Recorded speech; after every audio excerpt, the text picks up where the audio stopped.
1975 সালের 5 জুলাই জাতির পিতা বঙ্গবন্ধু শেখ মুজিবুর রহমানের নির্দেশনায় গঠিত হয় প্রেসিডেন্ট গার্ড রেজিমেন্ট পিজিআর।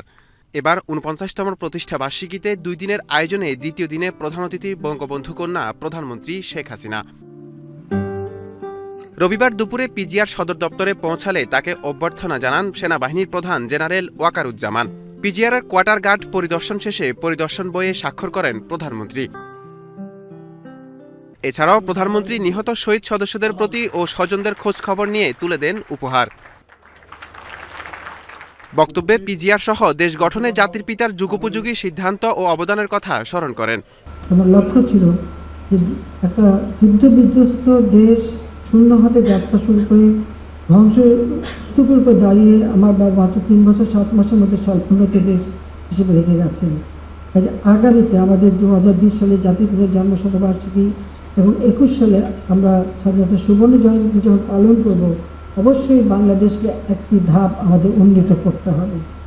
বাবার পথ অনুসরণ করে বাহিনী ও দেশকে এগিয়ে নিতে তার নেওয়া উদ্যোগের কথাও বলেন প্রধানমন্ত্রী। এবং প্রথমবার যখন সরকার তখনই তো বিমান বাহিনীর জন্য আমি MiG-29 ক্রয় করি, নৌবাহিনীর জন্য ফ্রিগেট ক্রয় করে দিই, আর সেনাবাহিনীর জন্য নতুন ট্যাঙ্ক ক্রয় করে দিই। আমরা 3টি নতুন ডিভিশন, বিভিন্ন ফরমেশনের অধীনে 3টি ব্রিগেড, ছোট বড় 58টি ইউনিট প্রতিষ্ঠা করে এবং মাওয়া জাতি প্রতিষ্ঠিত হয়েছে। শেখ রাসেল সেনানিবাস মিঠামইন 3 সালে নতুন সেনানিবাস স্থাপনের কার্যক্রম চলছে। তিনি জানান, বিশ্বের প্রতিটি ফোরামে ফিলিস্তিনের পক্ষে সোচ্চার থাকবে বাংলাদেশ। যে নিশ্চিদ্র নিরাপত্তায় গার্জেন। নূর মোহাম্মদ ভূঁইয়া, এশিয়ান টেলিভিশন, ঢাকা।